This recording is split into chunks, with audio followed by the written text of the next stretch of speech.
I've ever told. I on think here. I was so hooked because I really thought this was like a story of how you've gathered the Yeah, information you were hooked for like the this. fish. Oh!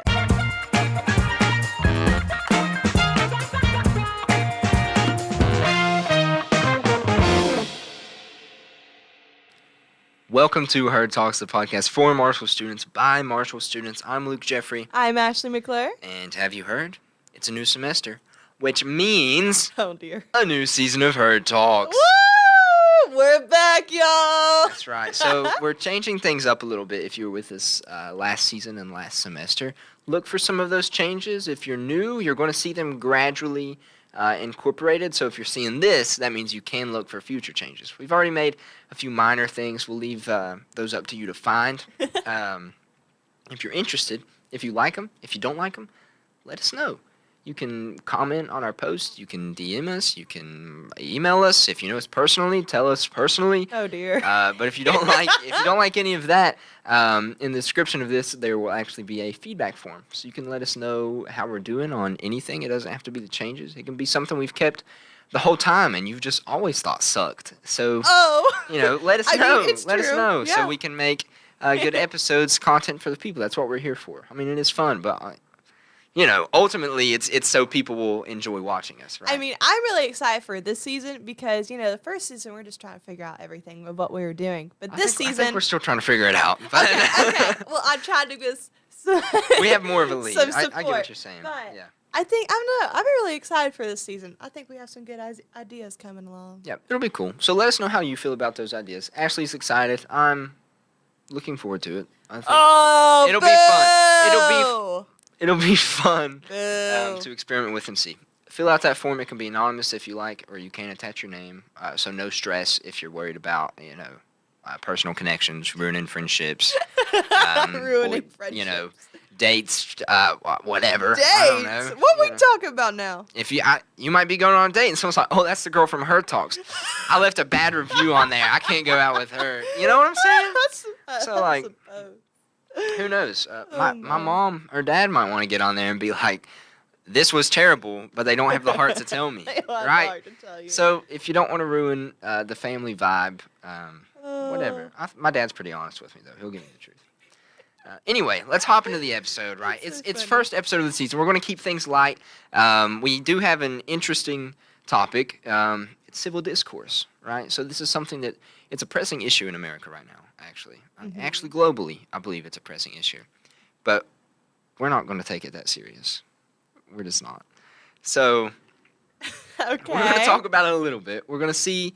we're going to go over what is civil discourse, how can we implement it, right? Because these are all good things to know, but then we're going to have a good, fun little activity afterwards. So I'm not going to spoil it because she doesn't know what it is. Yeah, you can see right here. I don't have anything on this table. Everything's from my authentic reaction of like what we're doing. Right. So I didn't want to ruin it. I know I have a little bit of prep time. She has zero prep time. So I'm just here, guys. Yeah. So I'm just sitting here. Anyway. Just doing my thing.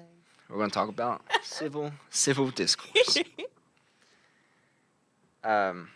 So, discourse, what do you know about discourse? Like, nothing. Nothing? Nothing. I feel like the word gets thrown around a lot, and a lot of people just hear discourse and they think either conversation or debate. But there are actually big differences between those. Okay, tell me. So, I could tell you my own version, but I feel like the best way to explain it... Tell me in simple terms. Well, I actually have a story. Oh, dear. So... I was on campus. I wonder where this is going to lead to. I was garnering some info regarding this to see if it's something we should cover or not, right? Okay. To see if students knew the difference, how much we'd have to go in depth. And so I was asking around. I was like, do you guys know discourse? What's the difference between discourse and debate? And they're not extremely different, but I had one guy that really gave me a profound answer, right? Okay. So I'm walking around. I'm just outside of the science building, actually, and he's a real country fellow. Looked like he would have come straight from Logan, my hometown, right? Like, I could have went to high school with this dude wearing the full camo, probably like eco-science major, right? Studying like how to catch bigger fish or something. Mm-hmm. And I asked him, I said, so do you think there's a difference between discourse and debate? he just looked at me funny. He said, "Oh, well, that's a weird question." Not the accent. A weird question. I can do it because that's what I'm supposed to sound like.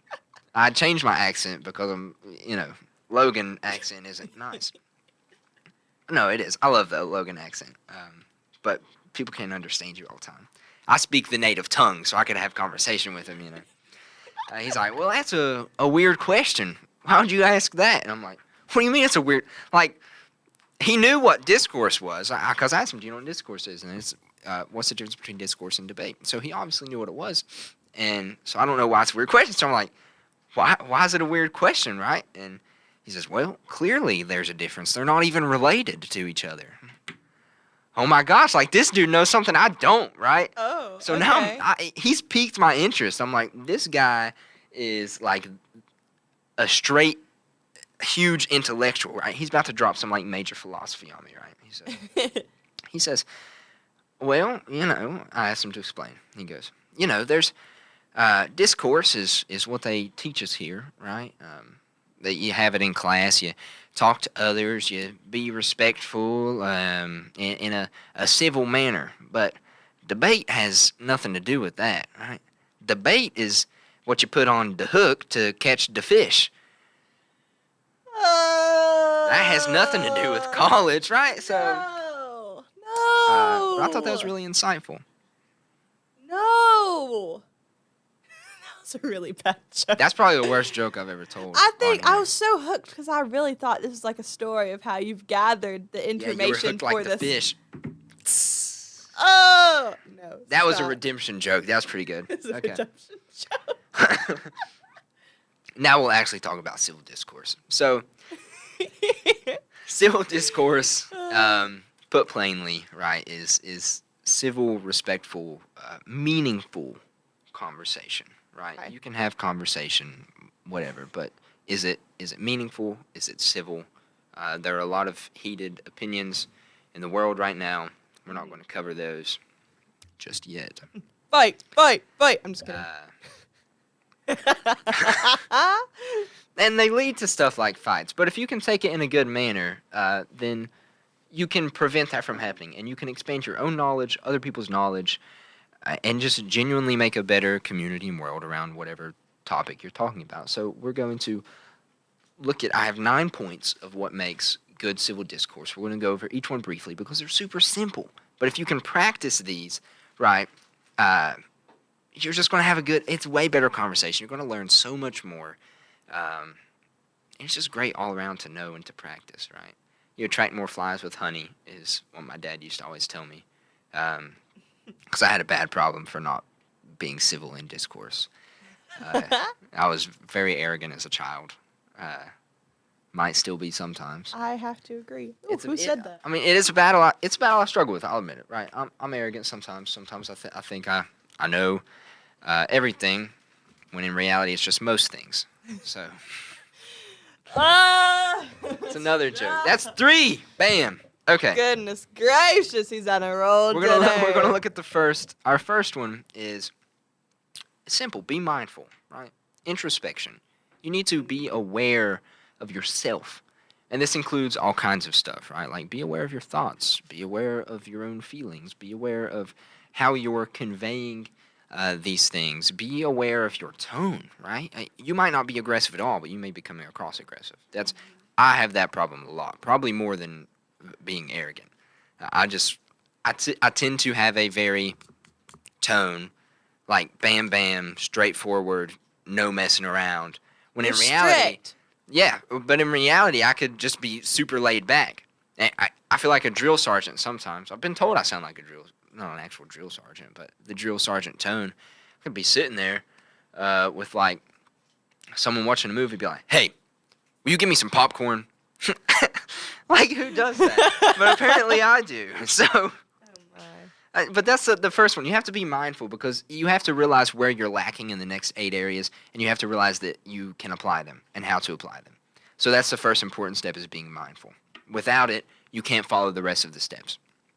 Which leads us into number 2, and I think this is a big one. Simple. Wait your turn. Right? Wait your turn in speaking. I don't really know how I'm going to expand on that one. It's just I mean, no, if you're in like a club, say if you're in club and clubs have meetings, and if you don't have like Robert's rules or y'all don't know what that is, it's like how you manage a meeting, how you vote on things. And it just makes the meeting run a lot smoother. And I've been in meetings where you don't have Robert's rules, and it's just chaotic, and it lasts so much longer than what it needs to, and everyone's just talking over each other, yeah. and there's no, Right. But yeah. see, why did Robert's rules have to be put in place? Because people didn't wait their turn. That's Mm-hmm. the big issue. If everybody would simply wait their turn, you wouldn't have to have rules to follow. And obviously, everything's like that, right? Like if everybody were good, we wouldn't have to have laws. If society would just function.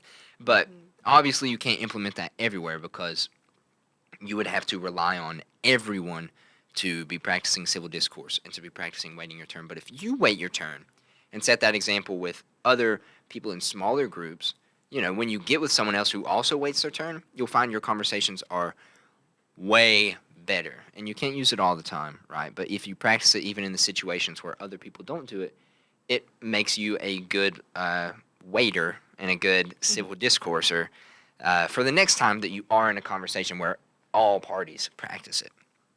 So that one's simple. Just wait your turn. And the next one, it ties into waiting your turn. While you're waiting, right, you're not just waiting, right? You're not just waiting to say whatever your point is. You're listening. And not only are you listening, you are listening to understand. Do not listen to speak, right? This is a huge one. I am so like this. If there was one thing I could tell people in the world, like everywhere, this would be a contender on my I list. feel like whenever someone's talking to me for like a really long time, I just kind of tune out, and I'll just be like, mm-hmm, Yeah, I mean it mm-hmm. happens, but if it's something you're having to talk about and you're interested in it, you're still going to listen. But a lot of people, they just listen to speak. They don't listen to understand. They listen, they hear something they can respond to or that they like or don't like, and then they stop listening to the rest of the stuff. Yep. They don't even try to understand what they're responding to. They just want to respond. They're having conversation for conversation's sake. They're not having conversation for knowledge's sake. So, and I find that to be really big. And it's actually such a big issue, apparently, right, that there's a quote. I think it's Thomas Jefferson, but it's actually in the Corbly Hall lobby, right? Okay. When you're downstairs, if you look over top of the entryways, I think it's the one by 117, or maybe it's on a wall. It's in the bottom of Corbly Hall. I also think it's in the Memorial Student Center 2W22. So it's in two places on campus. Listen to understand, not to speak. I'm not sure about the Student Center one, but it I'll have is to in look. So Corbly I Hall. don't think I've seen that. It's downstairs in Corbly Hall. You can look at it when we leave. But it's turned into one of my favorite quotes. Listen, understand, not to speak, right? Or to respond. I can't remember the exact phrasing. But when you do that, you know, you take it in, you realize what they say, you apply it to your own field of view, look at where they're coming from, and we'll get to more of that later. And then wait. Wait. If someone says something that you're actually trying to have a conversation about and increase either your knowledge or the other person's knowledge, I encourage every time someone says something, count to 2 before you respond. Just count to 2. It's quick. 1, 2. Don't go to 3 because I actually read that there is a psychological tie to like 3 seconds of silence and rejection. So if it's actually a trick if you want to learn it. If someone says something to you and you don't want to say no, right? Just look at them and wait 3 seconds and don't say anything. So ask me like permission to do something. I don't know. Luke, I give you permission to open the No, door. you ask me. Oh, Or just ask me a question. Any okay. question. What's your favorite color?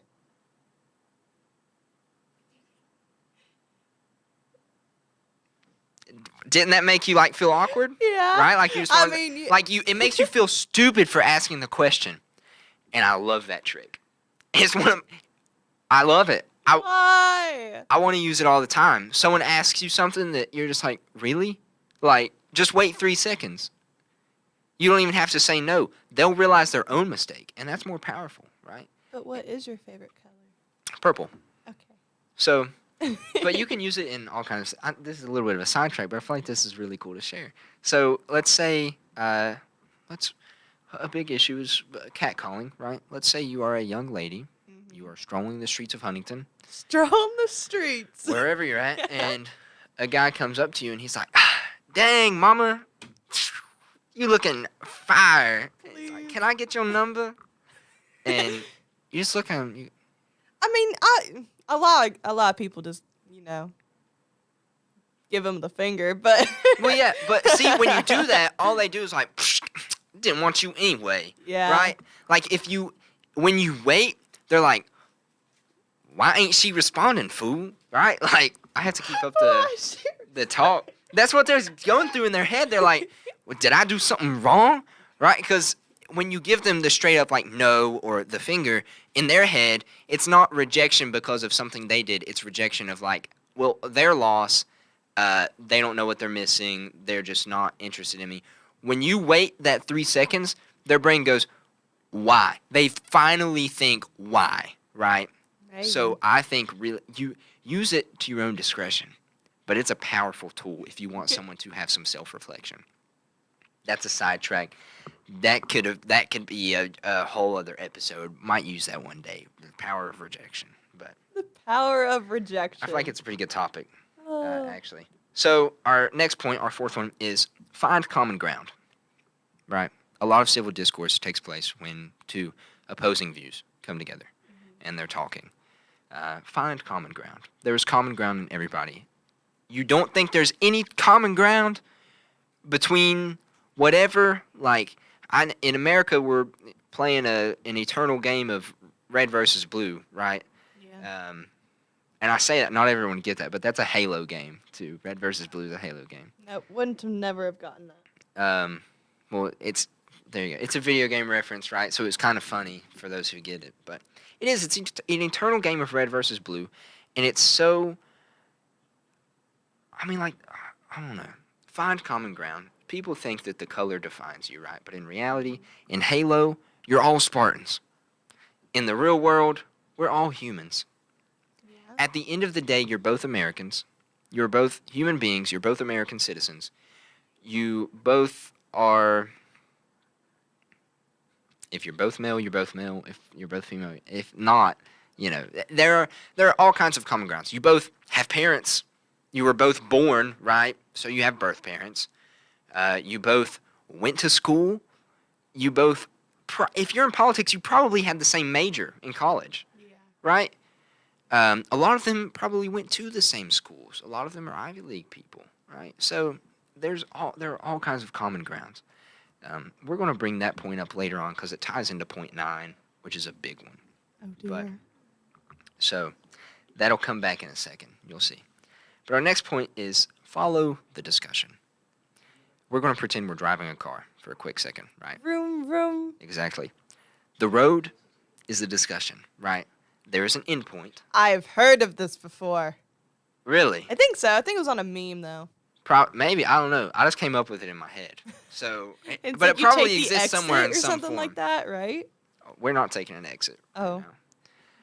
You get Oh, in the this car. This is conversation. the start of the conversation. There's an end goal in which someone either gets in the car with you of your ideals, or you get in the car with someone else. Right? That's both people's end goal is to persuade the other person and talk about the issue at hand. If you're in the car and the finish line is right there, why would you want to drive over here? Does it make any sense? No. Exactly. I got a little passionate over that one because I have a lot of civil discourse.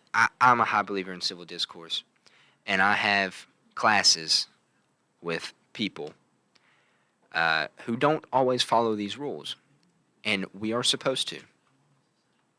I'm not going to say anything else. I feel like you're staring at me. You're like, use civil discourse because we're in a couple of the same classes. We are. So think about it. But there are there are people who don't use it and they don't know. And these are the issues that I found. I looked up. Everybody has like something about civil discourse. These are the ones I actually found applicable, right? That people actually struggle with. So follow the discussion, right? You have an end goal. Why deviate so bad and so hard, um, unless this is where there is one exception, but it still follows the discussion, right? So if you're on a freeway, you know, you're going. This is a discussion. We're on a freeway. You don't want to go backward, right? We already No. we that's not following the path. You're not going to go backward. If you already hit a point, why repeat it? Why are you repeating yourself? Everybody heard you. Everybody understood you. If nobody asked you to repeat it or to explain further, there's no need. Keep going on the freeway. Keep going forward. But sometimes there are alternate roads that lead to the same destination. If this is the freeway, something cuts off, right? A little shoulder on the right or on the left. All that does is take you deeper into whatever. So let's say there is a side topic about within the general discussion. So let's come up with a fake discussion. Let's talk about the gym, since we're both interested in the gym now. There are all kinds of different things about the gym we can talk about, right? But if the gym is the one purpose and I'm trying to convince you to lift weights, what am I going to talk about, right? Lifting weights. And that's the end goal, is to get you to lift them. But why should I be afraid to dive into other stuff like types of weightlifting, right? Because that would be beneficial. Don't be scared to have deep conversations. A lot of people are so sporadic, they don't listen to understand, they listen to respond. So you hear something, and it goes, oh, well, I know something about that, so I'm going to say this. And you spend a lot of time on the freeway, and you make the freeway longer than it needs to be, and you never go off and explore these other paths. So it's like, actually, the analogy I typically use for this is you do a lot of ice skating, you cover a lot of ground, but you never ice fish. You never get deep into the issue. All you do is play surface level stuff the entire time. And I think it's imperative that people start digging into issues instead of just playing surface level, because you'll never find anything that way. I like that. I mean, I this every time I think of ice skating, I think of when I was little and I was ice skating with my mom, and I got scared and I tried to like have her pick me up, but I just like scraped up her legs. Yikes. And so I every time I'd be like, "Hey mom, remember the time we went ice skating?" She's like, "Don't even talk about it. Don't even talk about it." I enjoy ice skating. But in this context, I'm an ice fisherman. I like to get deep into stuff. I don't like the surface level. We're talking about this. Let's ice fish this hole. You want to talk about that? After we find our fish, we'll ice fish that hole, right? We don't need to skate between the two. You're never going to catch a fish that way. And that's just how I think about it. So, our seventh point is facts and opinions both exist. Both are actually valid in civil discourse, but you have to Yeah. differentiate between the two. People mix up their opinions with facts, and you simply have to differentiate them. You don't argue over facts. Facts are facts, but people blend their facts with opinions, and it causes danger, right? Because Too not often. only does it create an argument of people disagreeing, and you think someone else is um, lacking intelligence because they just don't see it your way, and that's a fact. When in reality, they agree with the fact. They don't agree with what you represent the fact as. They don't agree with your opinion attached to it. So not only is that the danger, but the danger is to you that you're not aware of, you know, what you're saying, what you're believing, what the actual fact is. You're placing yourself in a position where you can't differentiate it yourself. So when you hear someone else, you don't know what their opinions are. You don't know what their facts are. So you need to differentiate between the two, not just when you're hearing them, but when you're telling them. And that will come back up again on our ninth point as well. Because, listen, I'm telling you, this ninth one it's so important. But our eighth one is really fast as well. Tell the truth, dude. Tell the truth. I don't like it when people just lie. We actually had, remember in our class, Yep. we had a About Lehi's whole thing TED talk lying. about how you I can loved that. find like lying in the workplace and through emails. I thought it was really interesting. See, I thought it was but here's the difference Hmm. in what I'm guessing is, um, I would be curious to ask what people thought about that video, because there are different ways you can think of it. I would say most people would think, oh wow, I'm going to start looking if people are lying to me, right? Is that what you thought? I mean, I would more take it into account when people email me, like Yeah. work related. Because if I'm talking to someone, I'm not gonna like think of those points in my head. Right, but when someone emails you, now, Yeah. when you listen to the TED Talk, you thought, I can use that when I think someone's lying to me in an email, and I Yeah. can see. Mhm.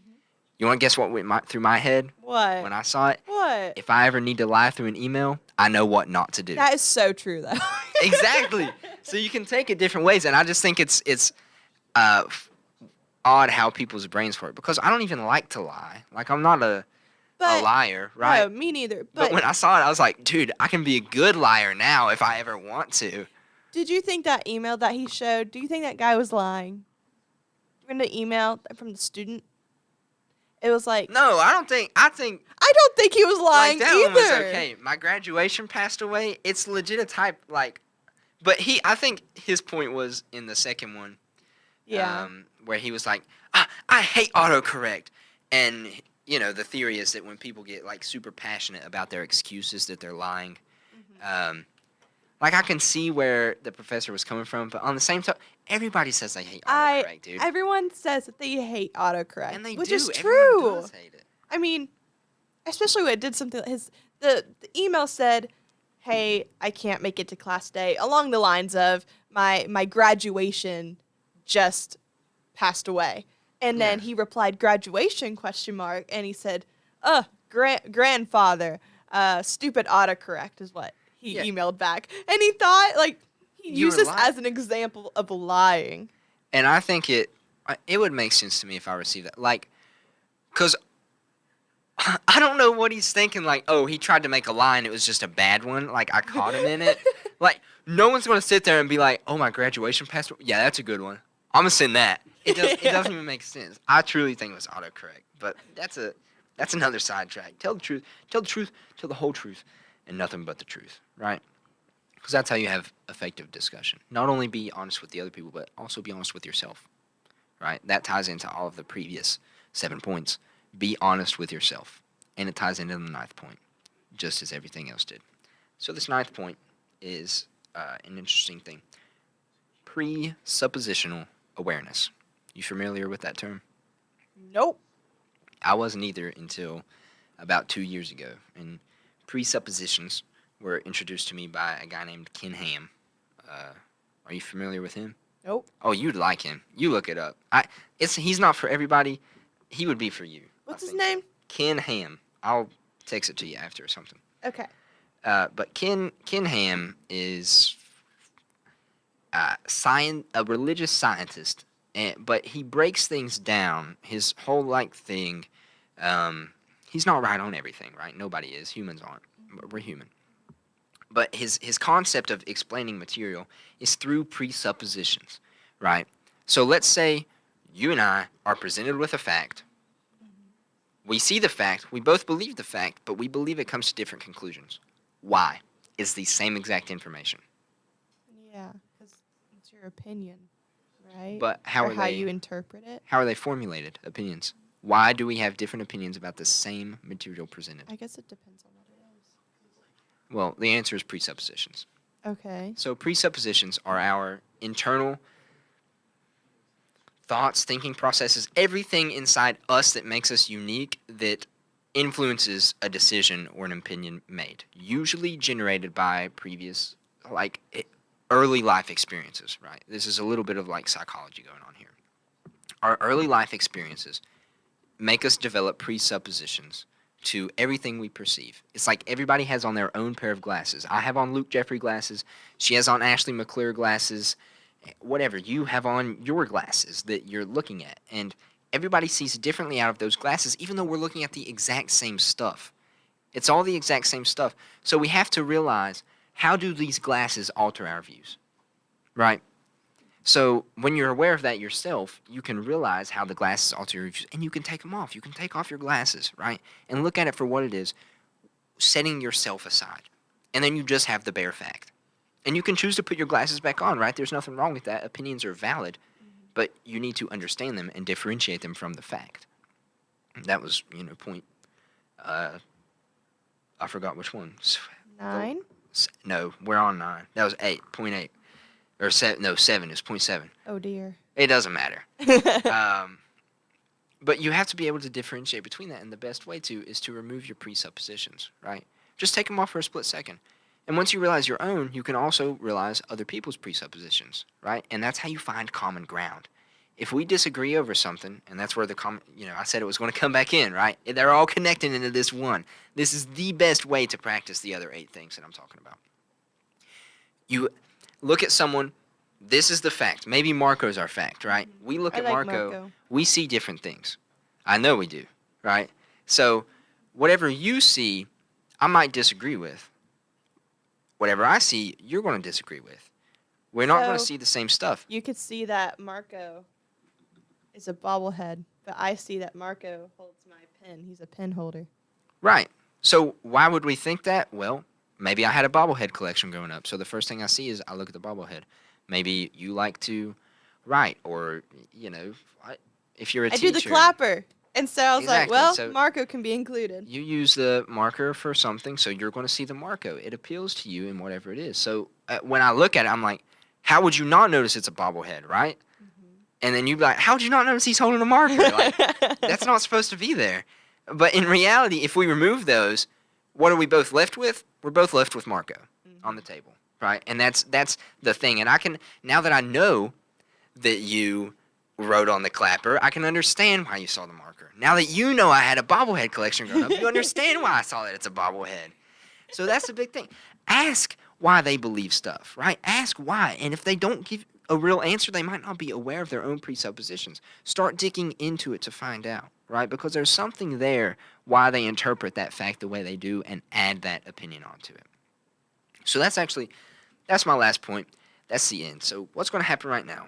We're going to have our activity. And I'm excited. I told her to pull up a timer. And Yeah. what I have on my phone is a wheel. A So- wheel. The people just listening can't see it, but the people on YouTube, it's a very colorful wheel, right? So on this wheel, there are 8 different light-hearted debate topics. And I'm going to spin it. We're going to get like maybe 3 or 4, and we're going to get 2 minutes to talk about it. 2 minutes. Okay. Right. So be weary of how much time you take up, because we don't want one Would person you like to do to the see the talking. timer as well? Yeah. Okay. So we don't want one person to do all the talking the entire time. So it's going to be quick points, whatever, and we're going to practice this civil discussion. So, Spin that wheel. well, just as a reminder, our Spin 9 that points. wheel. Be mindful, wait your turn, listen to understand, not to respond, find common ground, follow the road. This one's important here. Don't be afraid to dig deep. We don't have time to dig deep, so don't listen to that one right now. Facts and opinions are valid, but you need to differentiate them. Tell the truth, the whole truth, and nothing but the truth, and be aware of your presuppositions. Okay. So those are our 9 points, and now we're going to practice civil discourse. Spin that wheel. Our first... I'm having trouble with the wheel. I apologize. Poor wheel. Okay. Our first debate topic is college for everyone? Is college for everyone? Okay. This is a less lighthearted one, but I like this one. whenever you okay. start it, you can go first. Okay. So this. Okay. So my friend Lily, she came to college and she just wanted to try it because her parents wanted to, and so she's like, "Well, my passion is there's not college. She wants to go work at a nursing home." And a lot of people will be like, well, you can, get a nursing degree or something like of that sort. And she's like, okay, I'll try it. And she just doesn't like it. She just wants to work at a nursing home. And that's her passion. And I fully support her. So I mean, that's a completely valid point, but I think perceive the question differently even than you do. Okay. So when I hear, is college for everyone, I would think, can everyone do college? Right? Okay. For yours, I feel like that would be the question, is everyone for college? Or is everyone fit for college? Mm-hmm.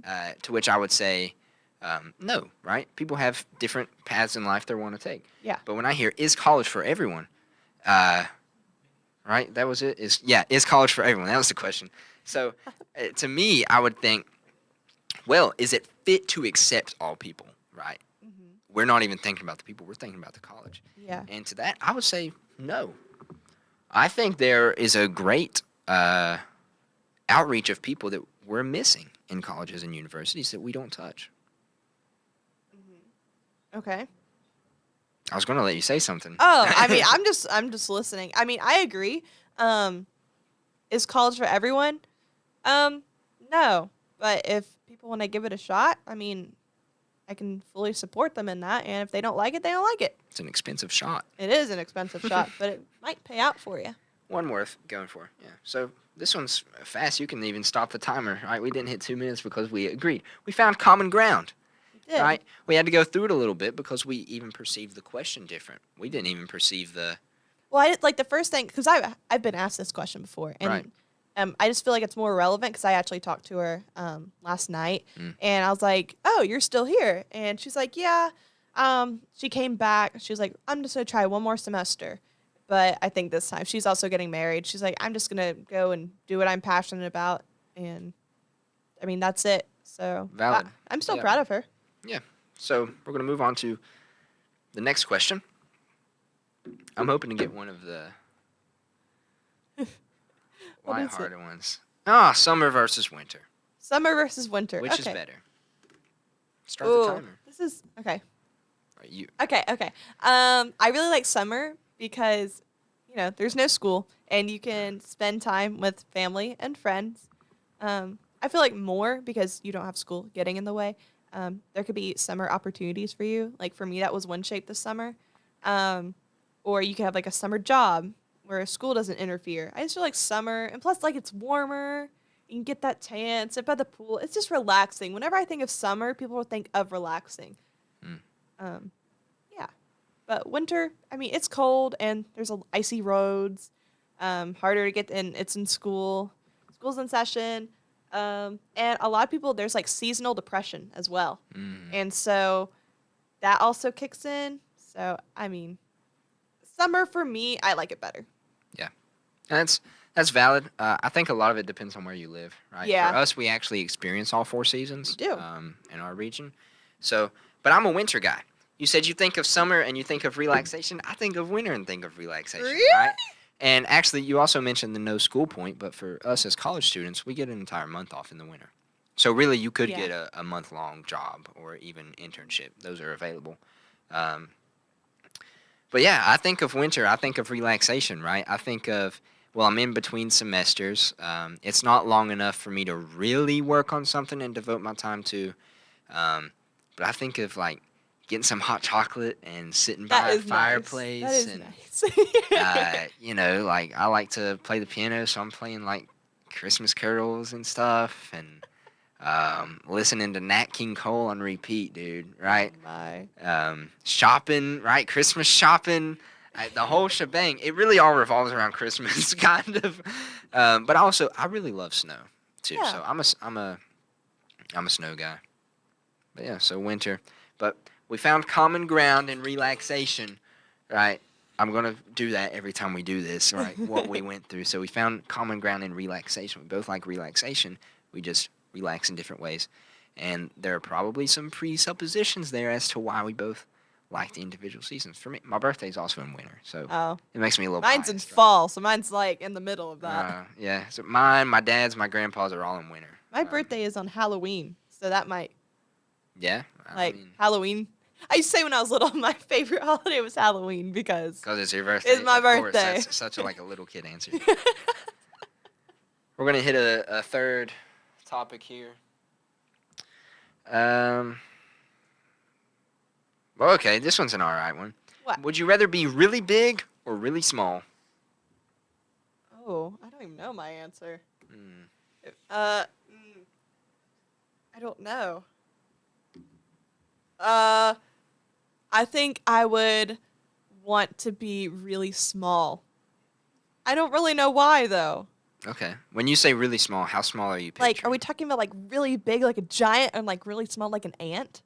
I wouldn't think ants. Like, I would say as big or as small as you can be and still function as a human. I guess big then. Okay, Yeah. I'll go with big. The first thing that comes to mind be like getting stuff off the top shelf. That's my Okay. reasoning for that. I don't know. I don't know. It's a difficult. Yeah, yeah. I think for me it would depend on what era I'm in, What like of the era? world. If I live in current times, I would definitely be big, right? Because the largest you can go and probably still function is probably like 7 foot, I right? was about to say Shaq. Like, oh, Yao Ming, dude. Yao Ming is like 8 feet. So it might be around 8 feet. But when you're that tall, you're a professional basketball player, right? I mean, I That's love like your only basketball. option. So I feel like it just gives me a genetic advantage. Mhm. I come out the womb 8 feet. They already gave me my contract, right? as as a newborn, I'm sitting there.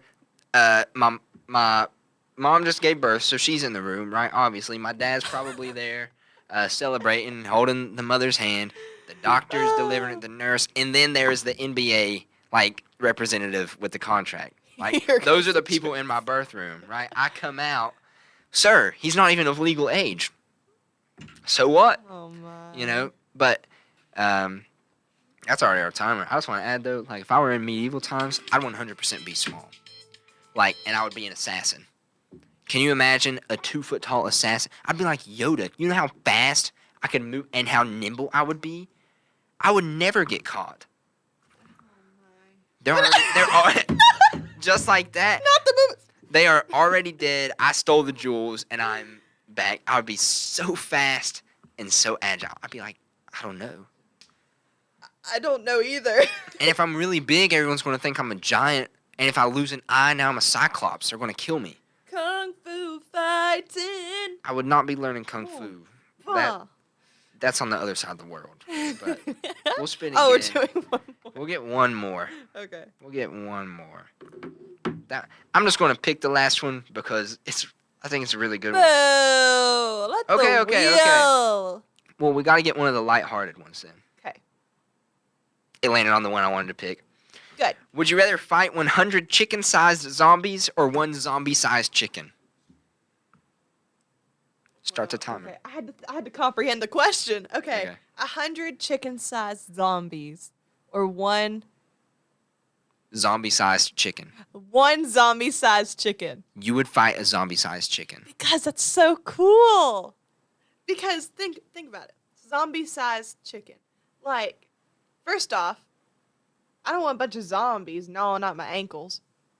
So so a zombie is like, probably your height, or like a person, right? Right? Yeah, And then- because they were people. And then it's just a chicken. So just like fight a chicken. They're not that smart anyway. It's a chicken. Not the silence. No. Are you? I don't know if you're aware of this, but chickens are the closest living relative to dinosaurs. I thought that was a crocodile. So, okay, we're gonna have a. Dismiss the fact I am fighting a large chicken. Do you know chicken fighting? Did they do that where you were from? What? Chicken fighting. What's a chicken fighting? They fight chickens. Why? It's in between Logan and Huntington. If you drive Route 10, you'll see about 3 chicken fighting farms on your way, right? Like places that you bring your mighty chicken. No, they grow them. They grow fighting chickens, and then they have like underground I arenas feel like this should that be they illegal. bring their. It is. Oh. So, There's but 3 they on bring the way. they bring their chickens there, and there's like the base level fighting. They tear each other up. Their claws are so sharp, and their legs are so strong. Their legs literally only have like cartilage and muscle, and that's it. There's no fat. It is pure slashing power. They tear you up. Can you imagine that But strength I don't want in a bunch human of zombies. size? Like, 'cause one bite from a zombie means you're a zombie. No, if it's on your ankle, you cut off your ankle. So here's what you do. You don't even have to worry about that. I hop in my car and run over 100 chicken-sized zombies. I get a shovel. And I just stand there and whack them. I could literally get like It's 100 of a them. sickle that people used to use to cut grass and stand there like I'm mowing the grass. Right? Okay, I mean, I can see that. I don't Zombies aren't strong. know. Well, I've watched The Walking Dead. Well, I haven't, but like you also take the strength of a human, right, and scale it down proportionally to chicken size. That thing's not gonna like if it weighs 20 pounds, the max it would ever lift is like 40. 40 pounds. It can't even pick me up. That chicken with proportional strength to a human size, if it kicks you, your organs are ruptured. One kick. If it flaps its wings, that's a concussion. No. Yes. You know how much force you have to get in the air by doing your arms? I want you to stand up right now if you think it doesn't take a lot and flap your arms and go in the air. Obviously, I can't. Exactly. That because they are strong. They are strong. And I'm going to leave it at that. Those chickens are strong. But we're going to come back to this because it's interesting. Chickens are actually dinosaurs. It's not that they're the closest living around. Listen, if you'll stop complaining, it'll be a 30-second sidebar. Fine, go. Right? So, in the dinosaur world, there are two actually things of it, right? There are Avarian dinosaurs and non-Avarian dinosaurs. Avarian dinosaurs had wings, they lived in the air. Non-Avarian dinosaurs lived on the ground. Non-Avarian dinosaurs went extinct. Avarian dinosaurs remained alive. The big things just didn't make it. So Avarian dinosaurs went and had all their babies, which turned into birds. Birds literally are dinosaurs. If there is a bird alive, it came from a dinosaur that was an Avarian dinosaur. So they all are under the species large thing of dinosaurs. Obviously, they're no species, so we don't call them that. But they are dinosaurs. Crocodiles are relatives of dinosaurs. That's it. I beat 30 seconons. That was my sidebar. For those listening, she literally put me on a timer when I said it'd be 30 seconds. But that's my spiel. I just think that's really cool, right? My mom bought some chickens and turkeys. She has 12. And turkeys? Yeah, I think 12 chickens and 2 turkeys. The turkeys keep the chickens in line. Okay. It's really weird. That is kind of weird. But let me tell you, being up close, there is no question in my mind that they are not dinosaurs. Well, I don't really know too much. I haven't been around too many chickens. I just eat chickens. I want you to go stand in a field of them and look at them. Look at their feet. Turkeys are the best example because they're bigger, right? Yeah. It's crazy. Turkeys and are ostriches, scary. You know, like little ostriches. thing that hangs down. Yeah. They're Well, kind of creepy. that's all right. This is the end of the episode. But anyway, part of the great thing about learning civil discourse, right, being familiar with it, is that it can be used all the time, right? Yes. One of these times happens to be you can come on here and use it. Yeah, you can. So we're extending the invitation to everyone who is watching or listening to this to appear on an episode of Herd Talks and talk about whatever you want to talk about. If you want to come on and talk about dinosaurs, if you want to come on and talk about how to be a better liar, if you want to come on and talk about whatever you want, I talk about whatever I want to talk about. So It's true. I feel like we wanted to give this platform to everybody, right? The extended Marshall family. You can be a student, staff, faculty, fan member, a family member of a fan, right? Like you don't even have to be a fan yourself. If you hate Marshall and you want to come on Oh. here and talk about how you hate Marshall, come on. Oh, dear. We'll have you because we'll sit down and figure out how we can improve it, right? That is true. That's useful conversation. So there's a form in the description. You can actually go check that out. If you don't have our description, it's in our link tree, which is also in the description, and it's also on all of our social medias. Go follow us. Go check that out. Yeah, follow us. But the form's there, right? Fill out the form, and it's just so we can kind of be prepared, right? Tell us what you want to talk about. Give us a little bit of information, and we'll be in touch, right? Right now there is a 0-person waiting list, so there's a really good chance you would come on. Just saying. Well, we just told them. Right, yes, whatever. So- But we want to see you represented. We want to give you a platform to speak so you can come on, speak, you share it with all your friends, whatever. We'll share it on all of our stuff. We'll have some refreshments and snacks for you. We'll have it prepared. Just come on. And as I said earlier, in addition to this, we're asking for your feedback. Please give us your feedback. That form is also in the bottom. And don't stress, right? I said it's anonymous, so you can give us feedback about how bad we're doing and also come on here and talk. Ooh, and you we'll know what be they friends could with do? you. They could also tell us ideas of what they want us to talk about. Yeah, you could. Yeah, Yeah. that's also available in the feedback. So literally whatever you want to tell us, and you don't have to worry about us shunning you at the next family cookout, at the next Marshall football game, Family whatever. cookout. we're not even gonna know. With that being said, if you're a returning viewer, we thank you for coming back and Thanks. joining us on the first episode. If you're new here, thank you so much for coming along on this journey. We really appreciate it. We hope you're having fun, and we look forward to seeing where this goes. So, if you are new, also go check out in season 1 what you missed. It's on our YouTube. You can please go see that. Give us the feedback, and then you can find the things that we're changing and what we added. What's your favorite episode from season 1? I don't know. I don't even remember them. Mine that's was too bad. with Professor Ang. That was a good one. That was a good one. But yeah, so go check that out in the description of wherever you're listening to or watching this. You can also find all our socials there. Go follow us so you can make sure there's nothing you haven't heard on campus. See ya.